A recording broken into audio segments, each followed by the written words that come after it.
Okay, so we're all set. So if I can just have you introduce yourself, so say your name and your job title. Yeah. I'm Vinod Malhotra, working as a senior advisor VIEC. I'm in this industry for the last 25 years. I started with my career with IDP education. I was CFO there for 15 years. I joined this company in 2011. This is also a Australian company which was started by Miss Vivian Porter. She is CEO of the company. This company was established in India in 1996 and have the biggest network. We have 31 offices all over India and 37 offices across the world. We represent 180 institutions from 8 countries we work with. We are already sent about 33,000 plus students in last 21 years. VIEC has one office in Pakistan, one office in Bhutan, in Kathmandu, in Bangladesh, Dhaka, Sri Lanka, and Philippines. We are doing excellent business from these countries. Like Nepal, we are doing good numbers. From Bhutan, we are doing good numbers. Bangladesh also is picking up.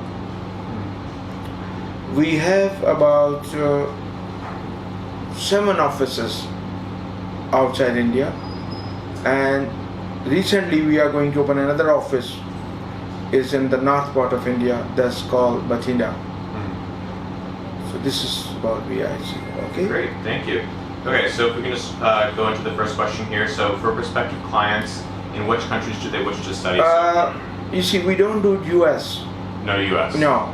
We do Australia, we do Canada, we do New Zealand, we do UK, we do Ireland, Dubai, Singapore, and Malaysia. Majority of the students from VIEC goes to Australia because we are not doing USA. I understand USA is doing big business from India. Since we are not into US business, so I have no idea which company is doing what kind of numbers. But we, as far as VIEC is concerned, our first top-notch business is going to Australia, then to Canada. Is that because recently the process to study in the U.S. is harder? Like, it's harder to obtain like a place in a university in the U.S.? I have no clue because we are not doing U.S. Okay. I have no idea about the U.S. I can't give you any comments on U.S. Okay. So in general, why do students not want to study in India? What opportunities? You see, India is the education in India is top-notch worldwide. It depends. If the student wants to study abroad, they want to get exposure, they are going Australia, they are going US. But India is also having excellent degrees. Delhi University is the top-notch university. And the qualification in Delhi University is excellent. So it's up to the parents, up to the students. They want to give exposure outside India, they are sending their kids. And if they can't afford, there are a lot of opportunities in India. There are a lot of universities in India. Not only Delhi, another part of India also. Like in Bombay, Bangalore, Chennai, there are excellent universities. Does going to a school outside of India, does it look better for a job? So if you come back to India and apply for a job? It depends. It depends. There are students which are running their businesses in India. They are very keen to come back to India and to join their businesses. It's everybody's individual understanding. If they want to come back, they are coming back. If they want to study and stay back, they can stay back there. Like there are certain countries, they give post-study work, like Australia. If someone is studying there for 2 years minimum, they can stay back for 2 years. That's called post-study work.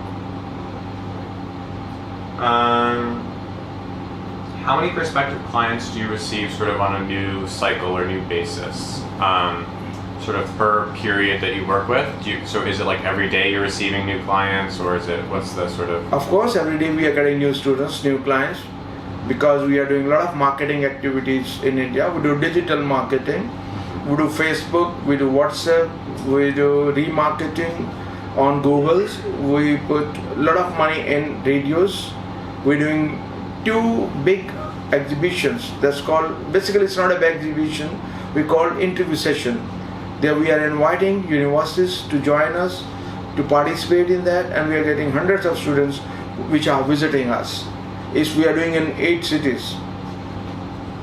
Is it necessary to do this kind of digital marketing, or could you just do no marketing and students would still come? It depends, because there's a lot of awareness, there's a lot of students that do their homework before they come, but marketing is another tool which helps us to give more awareness to the students, the countries which we do. Marketing we are doing for VIEC, marketing we are doing for study abroad.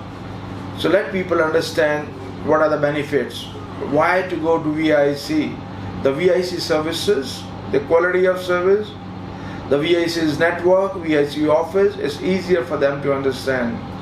So you're trying to spread awareness about Yes, what they can do. we are definitely, we are into business. We have to. So why, just generally, why are there so many, why is education such a big business here in India? You see, it's not a business. Okay. We are not into business. We are helping students to go for further education. We are into counseling. We don't charge money from the students. Basically, we have 180 institutions who are helping us, who are the part of our business. Okay. We are not doing commercially charging any money from students here. VIEC is basically helping students to do counseling, helping students to get their visa, how to get their papers in order. This was the question you asked me. We are helping, yes. Helping visa means how to arrange the documentation, to fulfill the visa requirement. What are the documents which are required?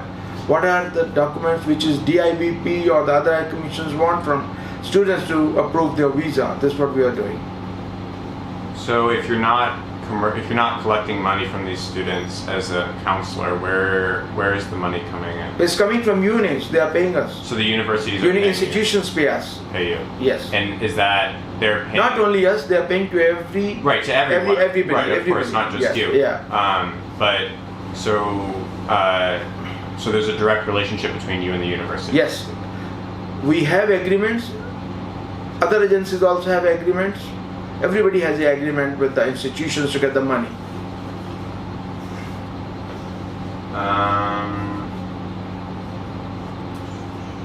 Why? Your question: why go through a consultant? Yeah. So Yes, So- because it's easier for students to understand the documentations, to get their offer letters, because we have a direct relationship between agency and institutions, which help the students, which helps the institutions to coordinate with one person instead of thousands of students directly. It's easier. It's an easy process. So you guys sort of are like a middleman, and you help show them the bigger Perfect. population. We are here to help students and to work with institutions directly.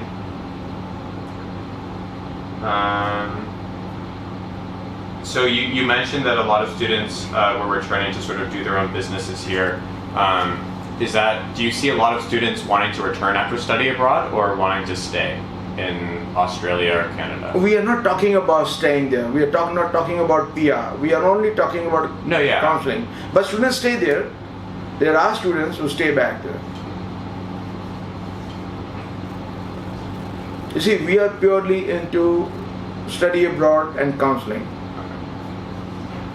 We are not the immigration. We are not working for immigration. We are not the immigration agency or migration.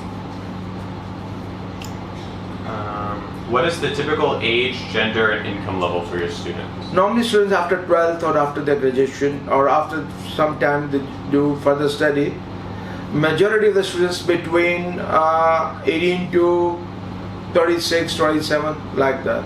If you see the majority of the students who are going for study abroad in our business, like the countries which we are handling, I'm talking about that. I'm not talking about US. And so, what's the typical income level for the families of these students? Generally, how depending on the High Commission's requirement, they want to see 1 year fund, which include tuition fee, accommodation cost, as well as travel cost. Depending uni to uni, how much funds they need. So the university. You have to show those funds before you get the visa.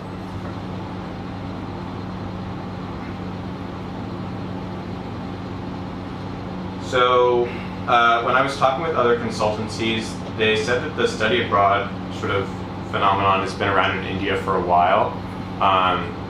What sort of started it, and will it continue?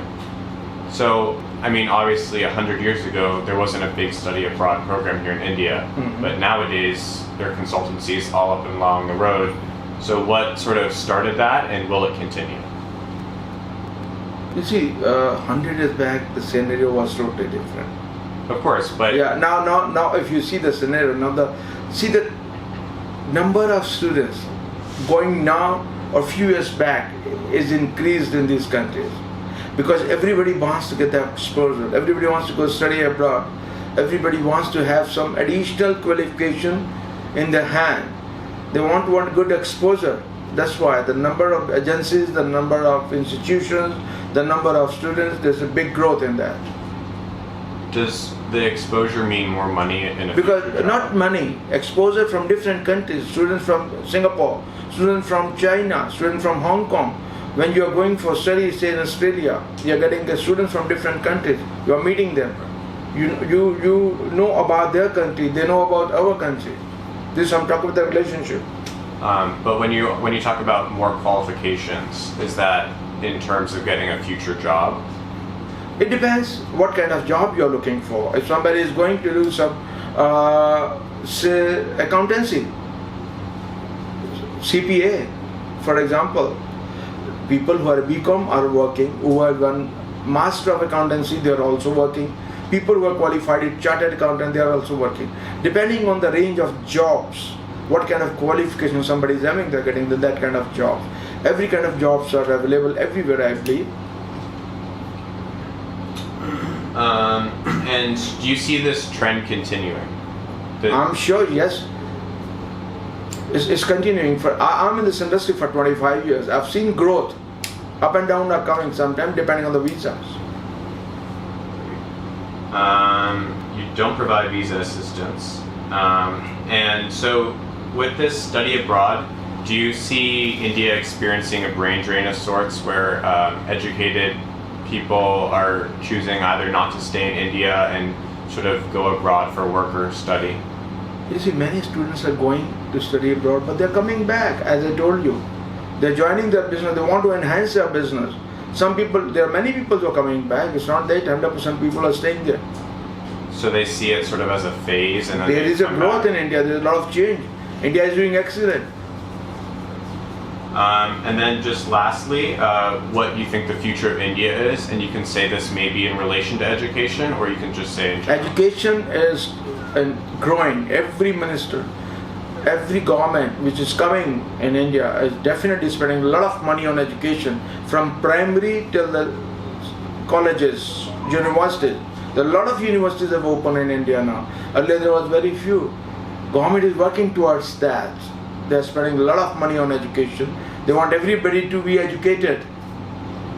So do you see the future of India moving in a good direction? Yes, yes. Thank you. Thank you.